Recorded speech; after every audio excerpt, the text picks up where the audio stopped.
So, good afternoon, everybody. Thank you very much for coming along this afternoon, and very, very good to be here in Blackpool and the Fylde College. After 70 years of an astonishing reign, I think there are many reasons why Queen Elizabeth will be remembered as one of our very greatest monarchs. But there's one particular criterion that's applied to all reigns throughout history. What happened to the people? What the condition of the people?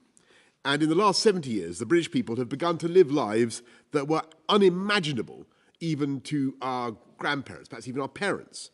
To travel the world, to communicate, to express ourselves artistically, politically, culturally, as never before. We are at the forefront of multiple waves of scientific and technical advance. We live longer, healthier, and more prosperous lives than any previous generation. As we look back at that enormous span of history, our monarch's lifetime, we see that this progress was sometimes uneven and sometimes achieved against serious headwinds. An existential war when the very independence of our country was threatened, the Suez Crisis, industrial disputes that tore communities apart, riots, stagflation, the persistent scourge of high unemployment. Today, we're living in the aftermath of the worst pandemic for a century, and once again, we are steering into the wind. We face global pressures on prices caused by the lingering effects of COVID and the shock of Putin's aggression in Ukraine. We'll get through it. We'll get through it. Just as we got through the far greater challenge of COVID and the colossal fall in output that entailed. Our position is far better than during past economic difficulties. People don't face the misery of the 1980s or 1990s of being told in their millions that they were surplus to requirements, there was no job that they could do. We now have unemployment at its lowest level since 1974 and youth unemployment at or near a record low. It's an amazing fact that we now have more job vacancies than there are unemployed workers to fill them. And that in itself is feeding inflationary pressures. I want to talk frankly about what we need to do together so that we come through this period together as fast and as strongly as possible. And the first step is to understand the scale and the causes of the problem. Everyone can see and feel the impact on household budgets, the increases in the cost of food, the spooling digits on the petrol pumps, energy bills growing seemingly ever larger. Much of this has been driven by problems in global supply chains that followed the pandemic, the sudden surge in demand for gas from China, the world shortage of container ships. 6 months ago, there were good reasons to hope that the laws of supply and demand would start to operate and these problems would begin to abate. The world responded, for instance, to the shortage of lorry drivers by hiring more, paying them better, and giving them more better conditions. That progress was brutally interrupted on the 24th of February when Putin decided on his disastrous and unprovoked war in Ukraine. World markets have responded with a significant spike in prices, partly driven by sanctions, partly by the elevated risk premium, the inevitable increase in what businesses have to charge to compensate for raised global levels of uncertainty. The price of oil and gas looks likely to remain high for a while to come, and the same goes for grain and feed and fertilizer.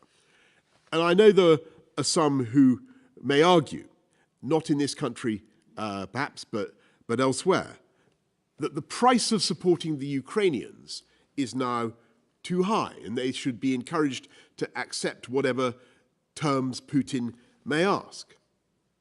I don't believe that option is really open to us. Never mind that abandoning the Ukrainians would be morally repugnant, since they are the victims and they have an absolute right to defend a free and independent country. We are simply not in a position to tell them what to do. They have shown by their heroism that they will fight to defend their homeland, and they have shown that they will win. Putin has made a colossal strategic error. He's fundamentally misunderstood the psychology of his opponents and what Ukraine really is. He will never succeed in subduing Ukraine, and the sooner he comes to that understanding, the better. But nor should he be allowed the partial success of swallowing some of the country, as he has done before, and declaring a ceasefire. He would be able to continue to twist the knife in the wound. The crocodile would simply come back for more, and he would be able to claim that his aggression and his violence had paid off. That would be a disaster. For Ukraine and all the other parts of the former Soviet Union that he might attack, and perhaps even for countries, one thinks of Poland, beyond former Soviet boundaries, disaster for them. To encourage a bad peace in Ukraine is to encourage Putin and to encourage all those around the world who believe that aggression pays. And that would be a mistake that would open the door to further conflict, further instability, further global uncertainty, and therefore further economic misery. I say this because I do not believe there is a quick fix in Ukraine, and because we must continue to support the Ukrainians as we have from the beginning for as long as it takes. But over time, I believe the economic consequences of the war in Ukraine will abate.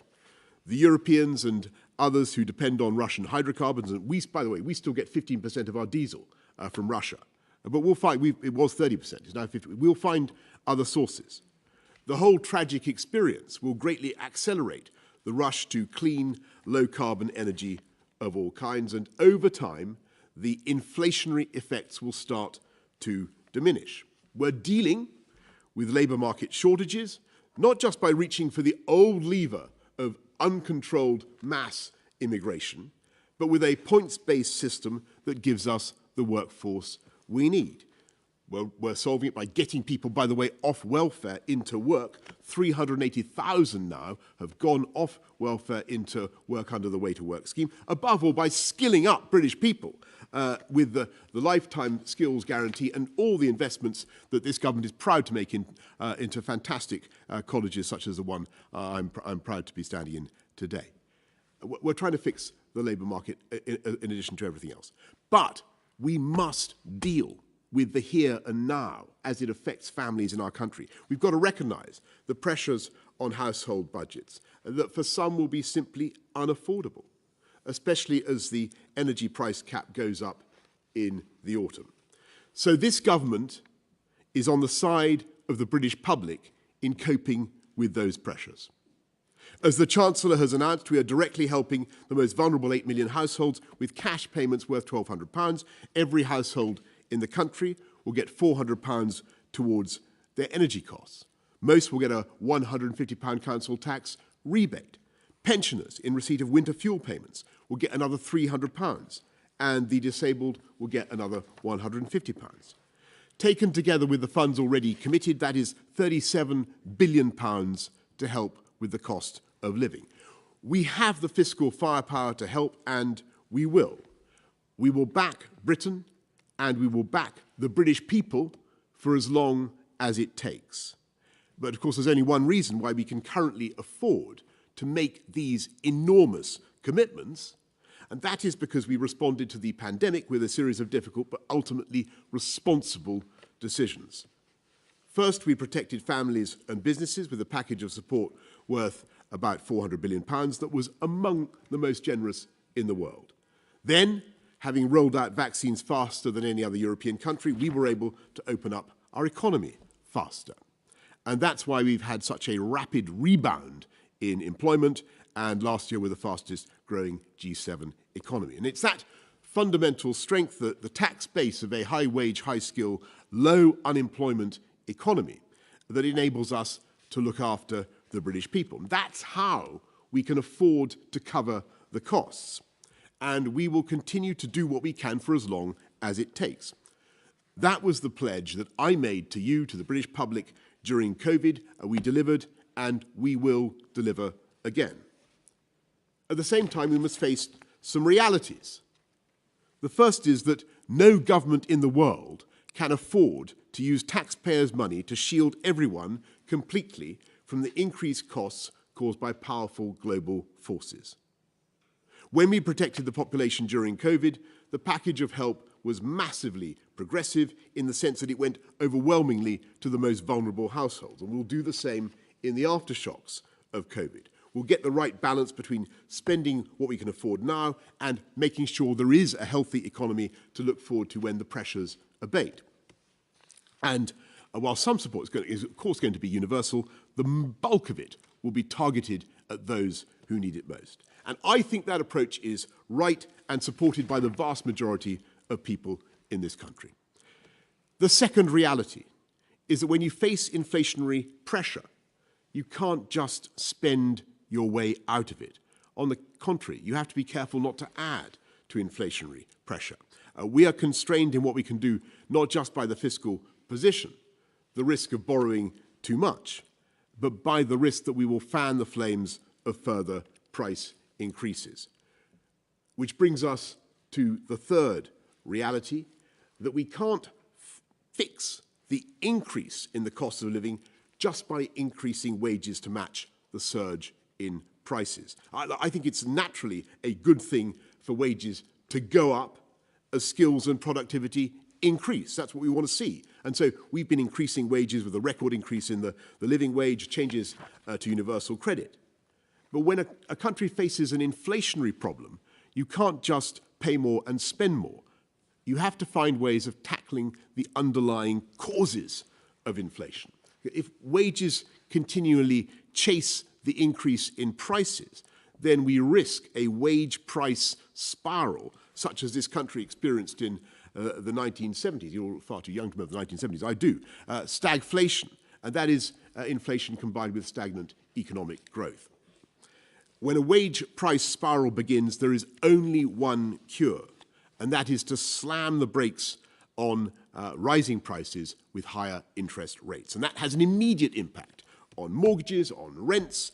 It puts up the cost of borrowing for business. It's bad for investment and growth. It's bad for jobs.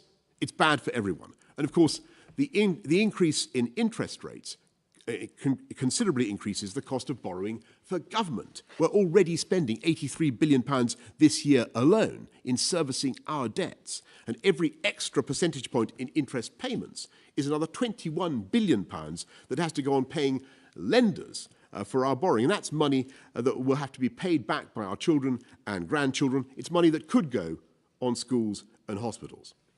So we have the tools we need to get on top of rising prices. The global headwinds are strong, but our engines, the great supercharged ultra-green marine propulsion units of the UK economy, are stronger. We will get through it. And while it's not going to be quick or easy, you can be confident that things will get better and that we will emerge from this economy, from this with a strong country, with a strong and healthy economy. That won't happen if we continue to apply the same mindset that we had during COVID. And that is the answer to every problem is more state spending. We're already engaged in the biggest package of infrastructure investment for more than a century. We're transforming our railways, our roads. We're investing massively in skills, in research. We're making our communities safer. 13,576 police already out on the streets of the 20,000 that we promised, helping to bring neighbourhood crime down already by 31%. We're tackling the COVID backlogs, hiring thousands more doctors and nurses to speed up treatments. We're opening community diagnostic hubs across this country so that you can get the test or the scan that you need, but faster. We're fixing social care so that we can end delayed discharges. Far too many hospital beds are occupied by patients who could be better cared for elsewhere. We're investing in education, huge sums in defence, in the whole agenda that this government was elected to deliver, to unite and level up across our country. And we're keeping the promises. We're keeping the promises that will make a difference to millions of lives over the next decade and long, long into the future. It costs money, prodigious sums. And the result is that the overall burden of taxation is now very high. And sooner or later, and I would much rather it was sooner than later, that burden must come down. It's an aberration, the burden of tax, caused in no small part by the fiscal meteorite of COVID, and it must come down because the answer to the current economic predicament is not more tax and more spending. The answer is economic growth. And you can't spend your way out of inflation, and you can't tax your way into growth. So that's why the time has come for this government to do what it's been straining at the leash to do for 2 years, but which has been difficult during the COVID crisis, and that is to enact the supply-side reforms that will cut the costs of government, cut costs for business, and cut costs for people across the country. Let me take them in that order. It cannot be right that the size of central government has increased by 23% since 2015. There are 91,000 more officials than there were. I believe we have the best civil service in the world, but in view of the pressure now on families, we've got to find efficiencies, prune back Whitehall to the size it was only 5 or 6 years ago. I think that's something we can achieve without harming the public services they deliver. And in expanding and encouraging the private sector, it's time for the government to stop spending and to start cutting taxes and cutting regulation. This has been an era of phenomenal corporate welfare. From PPE contracts that were driven by the desperation of the pandemic to billions of pounds invested, driven by the same desperation in vaccines and antivirals, to the whole array of businesses that were quite rightly supported by the furlough, bounce-back loans, C-bills, all those other programs. Of course, this government is going to continue to invest in the bedrock of the economy on which businesses build their foundations, infrastructure, skills, technology. But sometimes the best way the government can help is simply to get out of the way, to do less or to do it better or simply not at all. If governments have billions, the markets have trillions, and we need to see more of that investment by businesses here in the UK. That's why we're now taking advantage of Brexit freedoms, accelerating reform of Solvency II, a one-size-fits-all EU diktat which has been unnecessarily preventing insurance and pension funds and others from making giant investments in UK firms and in infrastructure. We've put a super deduction of 130% on capital investment, giving UK firms an unparalleled opportunity to invest. We're opening free ports around the country with low tax arrangements and special planning regimes to enable growth and investment. We can turbocharge the city by rewriting and improving EU regulations such as MiFID II. Now we need to go further, and we will, identifying all the ways in which government rules and regulations are pushing up costs for business and increasing prices for everyone in this country. Over the next few weeks, this government will be setting out reforms to help people cut costs in every area of household expenditure, from food to energy to childcare to transport and housing. And we will do this despite any complaints that there may be from those with vested interest, because this government is firmly on your side in cutting those costs. We're on the side, for instance, of British farmers.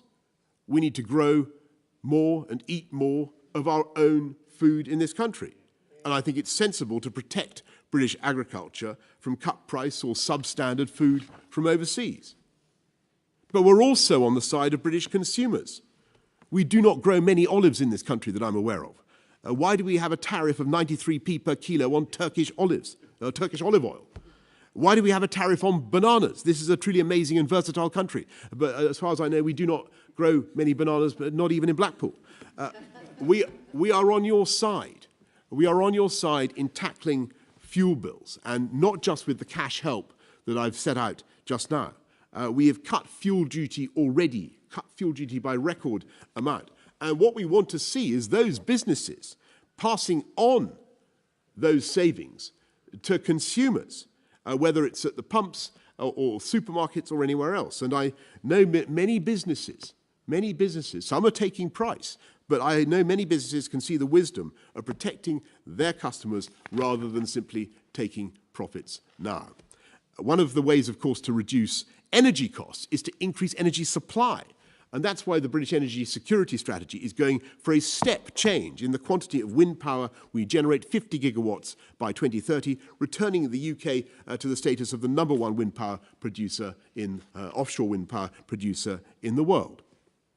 We are undoing the mistakes of many previous governments and building a new nuclear reactor every year rather than one every 10 years, along with many other reforms. And over the next few years, this will have a dramatic effect on the UK's power output, one that will be immensely beneficial for consumers and businesses alike.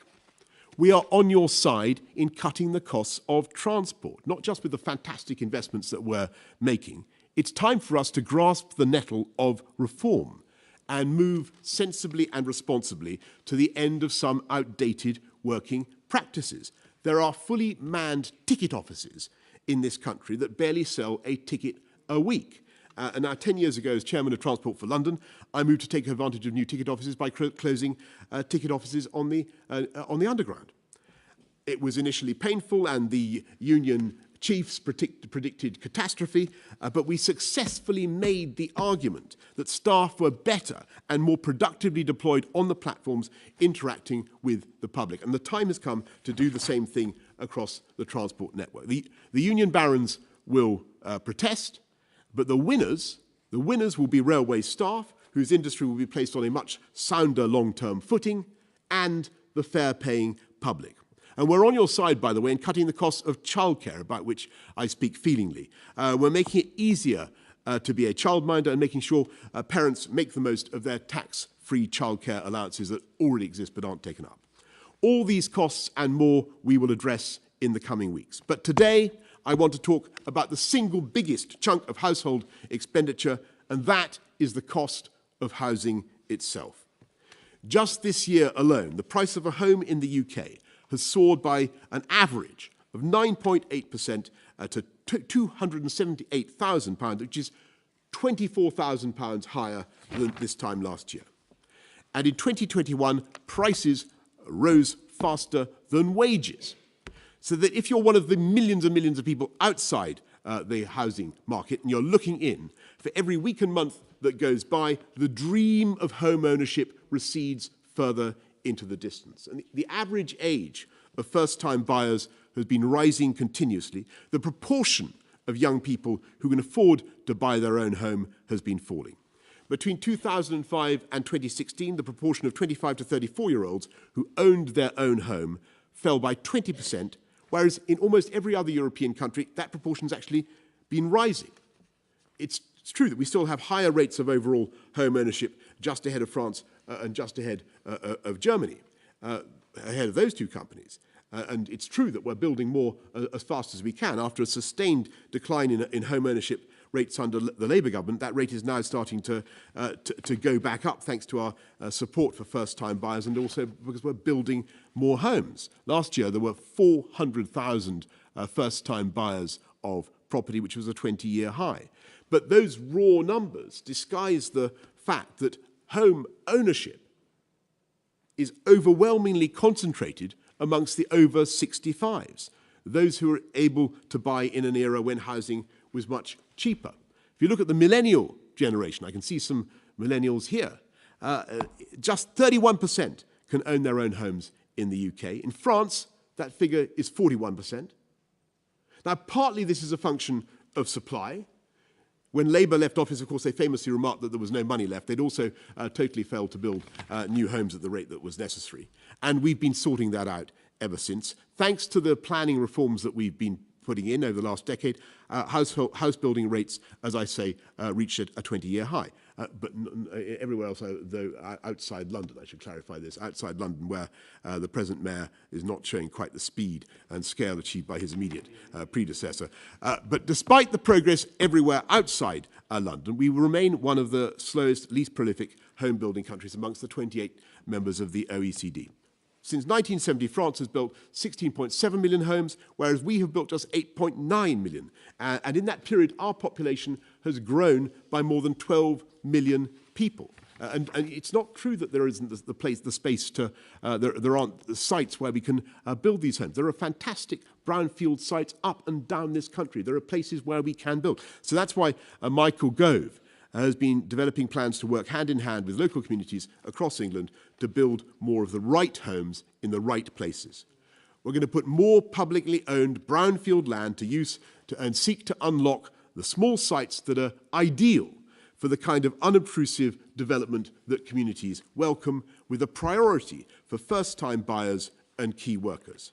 We're supporting self-build and custom-build homes, as has long been proposed by my colleague Richard Bacon, and we will sensitively make use of existing planning rights, for example, by making it easier to turn disused agricultural buildings into homes for local first-time buyers, and to support farmers in growing and diversifying their businesses. But it's not enough just to build more homes. We also need to recognise that while the overwhelming majority of people want the chance to buy their own home, for far too many, the finance required simply isn't available. The challenge facing first-time buyers today is bigger than anything we've seen before. In 20 years ago, in 2002, a home, on average, cost 4.5 times your income. Today, that multiple has risen to 9 times your income. We have a ludicrous situation where plenty of younger people could afford to make monthly payments that are early enough to cover astronomical rent bills, but the ever-spiralling price of a house or a flat has so inflated deposit requirements that saving even just 10% is a wholly unrealistic proposition for them. First-time buyers are trying to hit a continually moving target. And, of course, the global rise in the cost of living is only making life harder for those savers. So, we want to make it easier to get a mortgage, working with lenders so that they recognise the creditworthiness of tenants with a track record of paying their rents on time, making sure that the self-employed also get the mortgages they need. This government has made sure that there is a healthy supply of 95% mortgages. Tens of thousands of first-time buyers have since bought their home thanks to our mortgage guarantee scheme. We'd like to go further, so today I can announce a comprehensive review of the mortgage market. Reporting back this autumn, it will look at how we can give our nation of aspiring homeowners better access to low deposit mortgages, and what our own mortgage industry can learn from counterparts around the world who have alternative ways of offering finance, managing risk, and unbolting the door to ownership. And just as no generation should be locked out of home ownership because of where they were born, so nobody should be barred from that same dream simply because of where they live now. For 4 decades, it has been possible for council home tenants to use a discount to buy the property they live in. Over that time, almost 2 million people have been helped into home ownership. They've switched identities and psychology from being dependent on the state for every repair, from damp-proofing to a new front door, to being in charge of their own family home, able to make improvements and add value as they please. For various reasons, the number of tenants who actually use this freedom has been steadily diminishing. So now is the moment to widen the possibilities and to give greater freedoms to those who yearn to buy. I want us to deliver on the long-standing commitment made by several governments to extend the right to buy to housing associations. There are still 1.6 million people, 1.6 million households living in council homes, but there are now 2.5 million households whose homes belong to housing associations, and they're trapped. They can't buy, they don't have the security of ownership, they can't treat their home as their own or make the improvements that they want, and while some housing associations are excellent, others have been known to treat their tenants with scandalous indifference. So it's time for change. Over the coming months, we will work with the sector to bring forward a new right to buy scheme. It will work for tenants, giving millions more the chance to own their own home. It will work for taxpayers, responsibly capped at a level that is fully paid for, affordable within our existing spending plans, and with one-for-one replacement of each social housing property sold. And even as we deliver this home ownership revolution, we will continue with the revolution in renters' rights. As the 5th anniversary of the Grenfell tragedy approaches, we need no reminders of the importance of landlords listening to and working with their tenants, which is why we're giving tenants across the social and private sector better homes, greater security and access to the kind of justice which we all deserve, but which many are currently denied. We're also dealing with the scourge of unfair leasehold terms, often every bit as onerous as the conditions imposed upon tenants by landlords, but applied to those who, as homeowners, should have far greater control over their homes and their lives. In this Parliament, we will supercharge leaseholders' ability to buy their own freehold, helping 4.6 million households genuinely to own their own home, with discounts of up to 90% for those trapped with egregious escalating ground rents.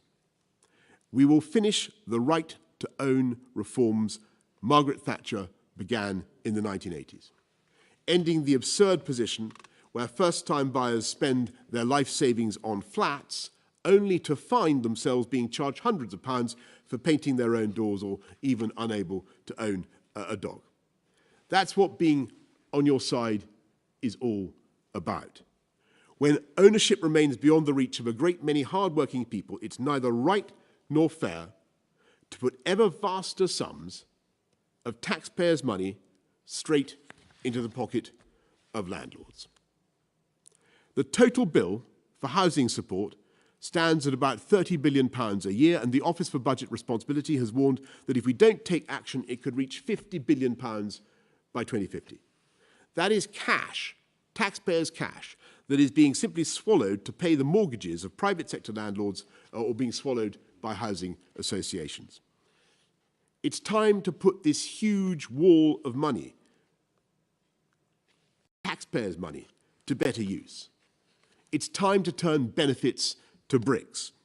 So we're going to look to change the rules on welfare so that the 1.5 million working people who are in receipt of housing benefits and want, I stress working people, and who want to buy their first home will be given a new choice to spend their benefit on rent as now or put it towards a first ever mortgage. Doing so removes a significant barrier that currently prevents hundreds of thousands of families from buying their own home. And to remove another, we're going to explore discounting lifetime and Help to Buy ISA savings from universal credit eligibility rules. That doesn't mean letting anyone who claims benefits while sitting on a vast pension pot that they could be drawing on. That's not the people we're targeting, but making it easier for hard-working people to put away a little every month until they have enough for a deposit on their first home. To help keep people in a home, if they're unfortunate enough to become unemployed, we're going to let people access support for paying their mortgage that much earlier than is presently the case. And last of all, we're going to look at how we can securitize some of that colossal £30 billion housing benefits bill so that we can build more social homes with the potential of a right to buy. You add all those up, all those measures together, I think it will not only help us to build many more homes in the right place, but will help millions of people realize what is currently an unattainable dream of home ownership. And that will be of massive benefit, massive benefit to them, massive social benefit to this country, and of course massive economic benefit to this country, not just in the way that it drives jobs and growth in the housing market, of course, in the construction industry, but also in the way that it helps to address the productivity problems that have beset the UK for so long. We are on your side in cutting the costs of childcare. We're on your side in cutting the costs of fuel. We're on your side in cutting transport costs. And we're on your side in cutting the costs of home ownership. And of course, we are on your side in cutting the tax bill as fast as you responsibly can. And that in itself is an immense driver of productivity and growth. And in spite of all the pressures that this economy currently faces. We know that we will get through them as we've got through previous pressures and emerge stronger the other side. Because that is our plan for a stronger economy. By tackling the costs of living in all the ways that I have set out and more, by keeping energy, housing, transport, tackle those costs with supply-side reforms in all the ways I've set out, keeping our borrowing and debt under control, giving us the scope both to cut taxes on people, on families, and of course on business, and then backing business to grow and invest in this country in the way that they are. Colossal sums coming into the UK right now, as everybody knows. We are easily the biggest destination for tech investment anywhere in Europe. I think as much as Germany, France, and Israel combined. And by continuing to secure and drive the benefits of Brexit, our new freedoms across the whole of the UK, everything from free ports to financial services, we will continue to make sure the people of this country achieve and continue to achieve the happiness and security that comes from having a high-wage, high-skilled job in ever greater numbers. That's what we're achieving right now, and that's what we're going to continue to achieve. And that is how it's that plan for a stronger economy that will mean that we will be able to get on with the mission on which this government was elected, to unite and level up across our country. So that no matter where you are born or what's your background, we will give you the chance to fulfill your potential. With a plan, I think, for a stronger economy that has all the makings to be the strongest and most prosperous in Europe. Thank you all very much for listening, and thank you, Blackpool and the Fylde College, for your warm welcome this morning. Thank you.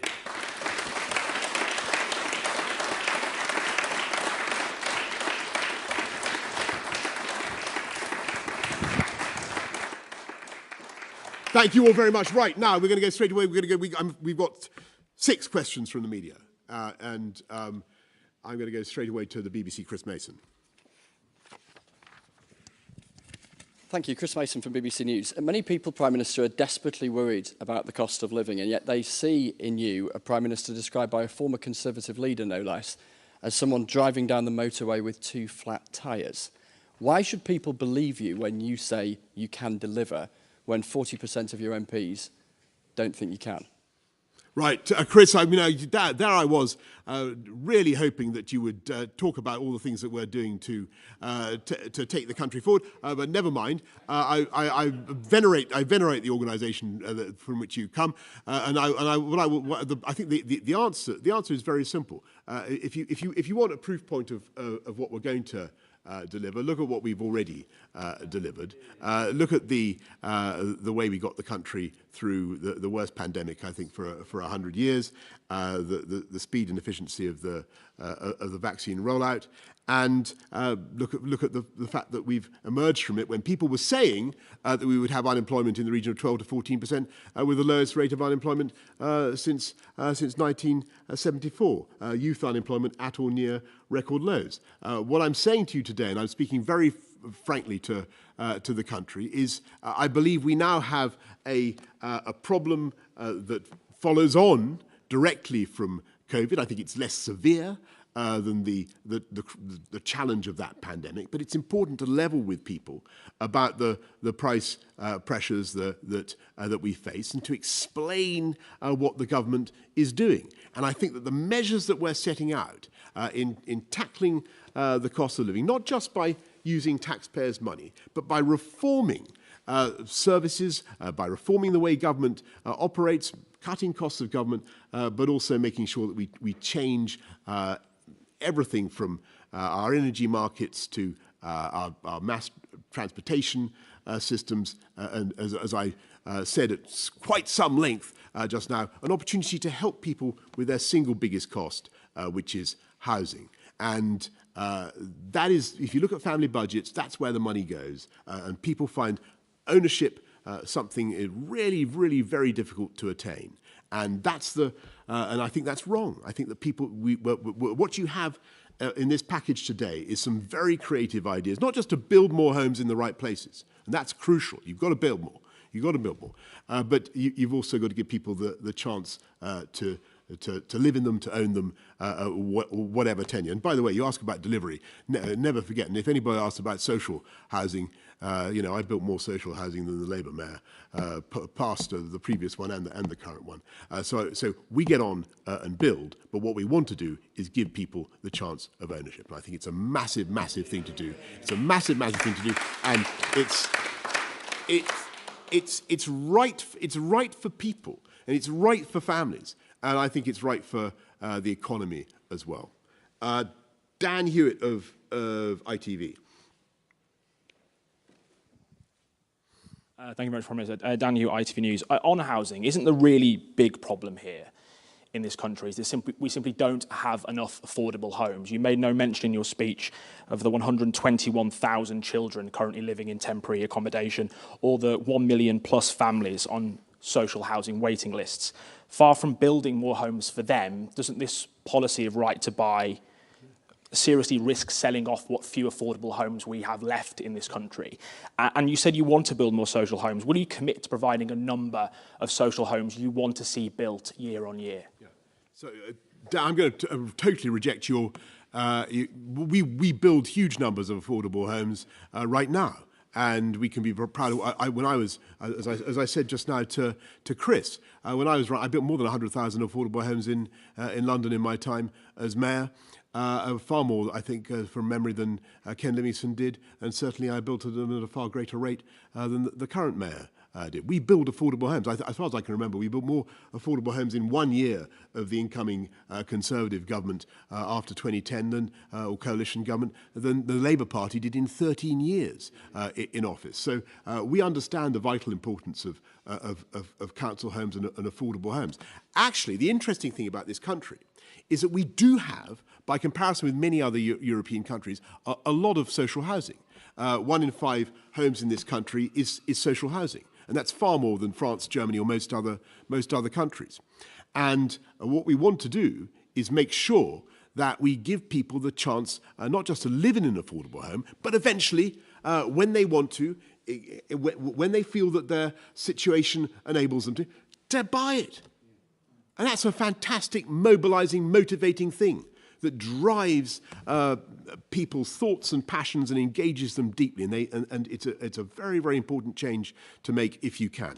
But of course, we will continue to insist, as I said in the speech, that there's a one-to-one replacement, so that when the sales are made, that you use the receipts to build more. And of course, it costs less to build than to buy.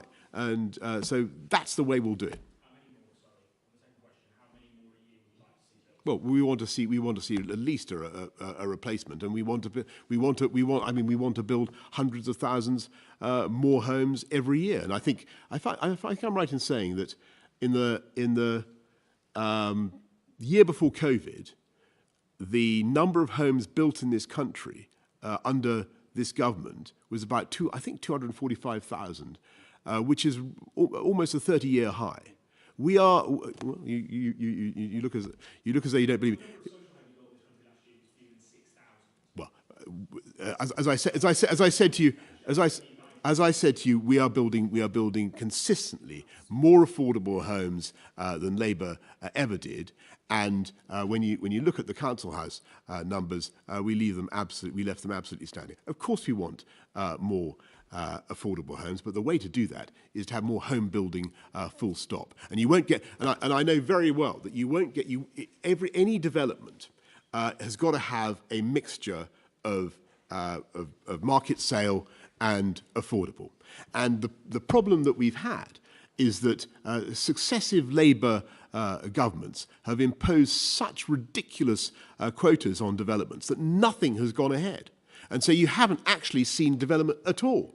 You've seen no private sector building or affordable either. And what we want to do is get the market going in places where it works, on brownfield sites that are made viable by the infrastructure investments that we're were putting in that I barely began to describe. And that is the way. That's how we always outbuild the Labour Party when it comes to delivering social homes as well as private homes. And that is what we're going to continue to do. GB News, Darren McCaffrey.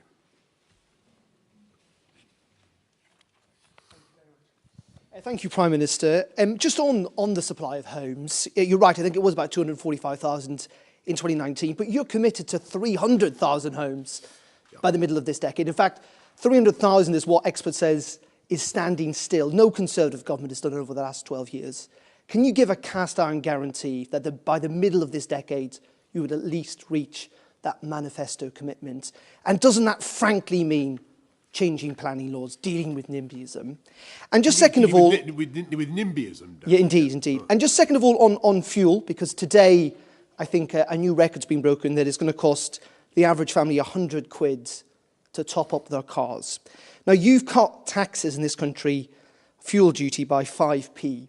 I've done some research on the train on the way up here, Prime Minister.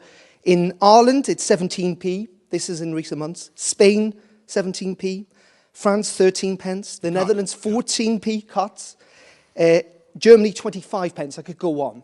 5p isn't enough, is it, Prime Minister? We're the second highest fuel duty tax country in Europe. You're going to have to go further than 5 pence, aren't you?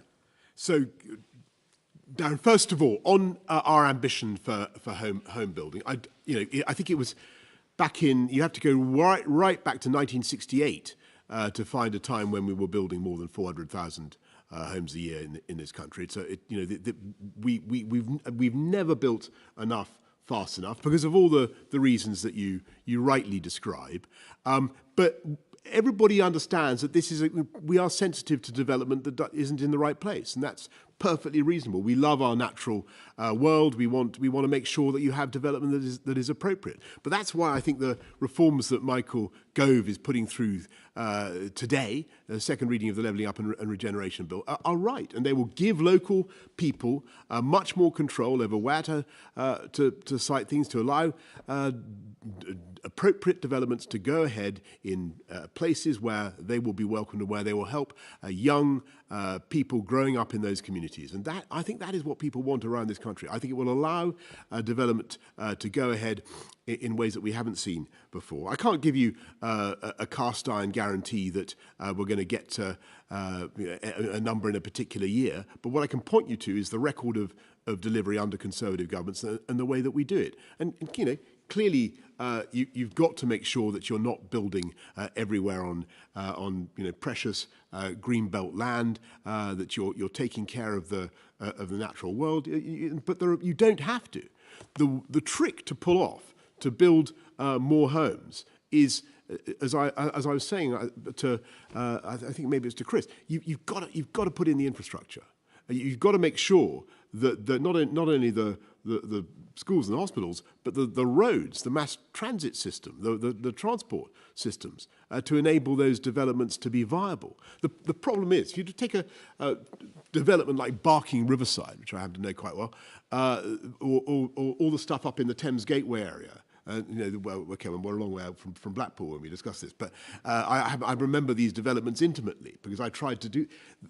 It's when you don't have the transport that they're not viable for the developers, and when they're not viable for the developers, you can't get the affordable either. But if you put in Crossrail, for instance, will enable us to do things that were simply not possible. And Crossrail will enable developments to go ahead in parts of our capital that were not economically viable. And that's one of the reasons. So you'll be able to give people access to the housing that they need. And that is what this government is doing. That's why we've got a huge programme of infrastructure, £650 billion worth of investment overall in infrastructure, skills and technology. Look at what we're doing. That is designed partly to enable the private sector to come in and build homes where people want them, where they won't be on the green belt, and where they can do the job for a generation to come. On fuel, I hear you. We made a cut already. What I want to see, the biggest cut ever in fuel duty. What I want to see is those cuts in taxation not just swallowed up in one gulp without touching the gullet of the fuel companies. I want to see those cuts having an impact on the pumps, and we are watching very closely to see what happens. As I said, I think many companies don't want to just take profit. They do have a sense of responsibility, but we need to see it. When it comes to fiscal measures, Darren, as you can readily imagine, this is the province of my right honourable friend, the Chancellor. I'm not going to anticipate what he may or may not do, but I can tell you that we are going to continue to do everything in our power to look after the British people throughout this pandemic and throughout the aftershocks of the pandemic, just as we did during COVID. And I've said that many times. I think people know that to be that to be right. Geraldine Scott of the Times. Thank you, Prime Minister. You've spoken a lot today about low deposits, but arguably the more difficult factor for a lot of people that want to get on the ladder is that multiplier. You said yourself it's up to 9 times now. So what can you do to tackle that? Because even if you scrape the deposit together, that's a massive barrier. And are you looking at mortgage insurance like they have in Canada to secure those low deposits? And then just a second one on tax. You've got your big speech with the Chancellor coming up in the next couple of weeks. We understand at the Times you're looking to cut income tax to 2 pence in 2024 rather than 1. 2 pence. By 2 pence. You're driving a hard bargain on behalf of... I know Times read... By 2 pence rather than 1 pence in 2024. Is that something you're looking at? Okay, well, look, so Geraldine, first of all, thank you. On the mortgage market, what we want, yes, people should, we've got to help people to get deposits, but we also need to have mortgages that, we need to have many more 95% mortgages. So mortgages that cover 95% of costs of the property. It is punitively difficult for so many people now in this country. It doesn't need to be that way. That's one of the reasons we're reforming it. And there are products already there, but they sort of come and they go. We want to make sure there's a ready stream of such products for the people who need them, as well as all the other initiatives that I mentioned just now. On what Rishi and I are talking about on fiscal measures, I'm sorry to say that you are just going to have to contain your impatience there. I mean, I think reducing income tax to 2p is nobody, not even on the backbenches of the Tory party, nobody has yet proposed that to me. But I know, and I think everybody in this country knows, that because of COVID, we had a massive fiscal shock, and it was because of the strength of our economy that we were able to look after people, and we still are. We just want to make sure that as we come out of it, we keep things strong, take sensible steps, but of course, we, as I think I said at least a couple of times, we're strongly inclined to stimulate further growth, further productivity with tax cuts as and when they become sensible. Mason Boycott Owen of The Telegraph. Thank you, Prime Minister. You say that you want to get the tax burden down for working people, and you say that you want to cut taxes when that's responsible. Is it not responsible now to do that, to help with cost of living and to help drive growth? Thanks. Well, that's why we, for instance, are cutting taxes, cutting national insurance contributions already. 70% of the people who pay NICs are getting a tax cut next month, worth an average of £330. As I said earlier on, we're cutting council tax for most people by £150. We cut fuel duty by the biggest amount ever. But yes, of course, we're going to continue to look at ways in which we can sensibly reduce the burden and help households in any way that we can. Cost of housing is a big chunk of expenditure. Transport's a big chunk. Childcare is a big chunk. Energy is an ever-growing chunk. But tax is the biggest of all. And we certainly aim to get that down. Jess Elgott of The Guardian.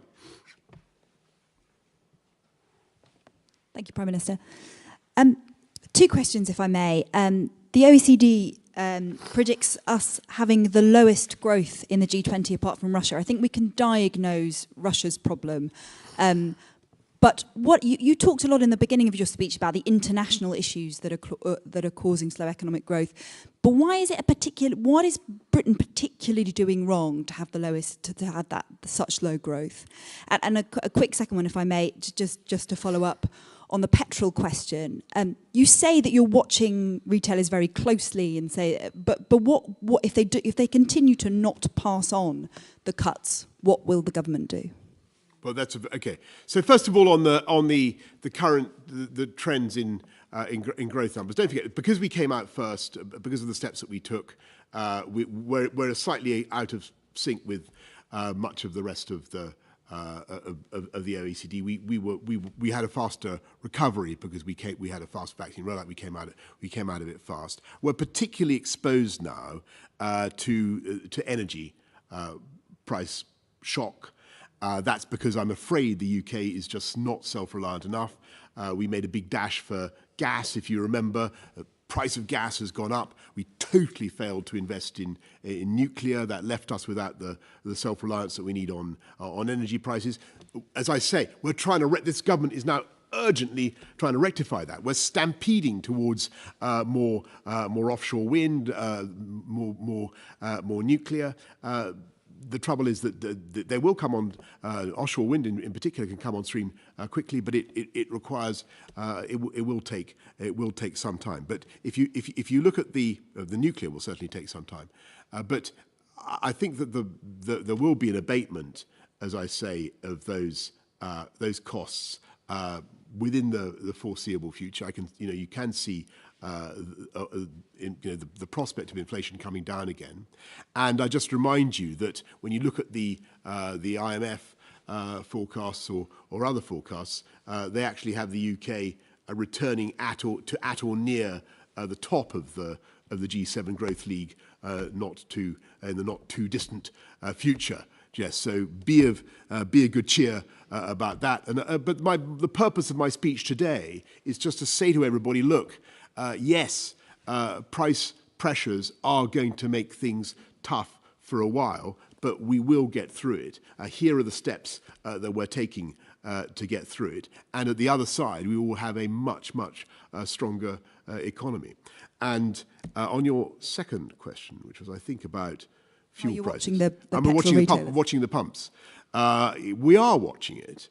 And of course, we hope that corporations will be responsible and will recognise that now is the time not just to take price, but to look after consumers, and that's in their long-term interests as well. And as I think I said to possibly Darren, I'm not going to anticipate what the fiscal decisions the Chancellor may take, but we will continue to look after people in any way that we can. Thank you all very much for your time this morning. I much appreciate it. This afternoon. Thank you.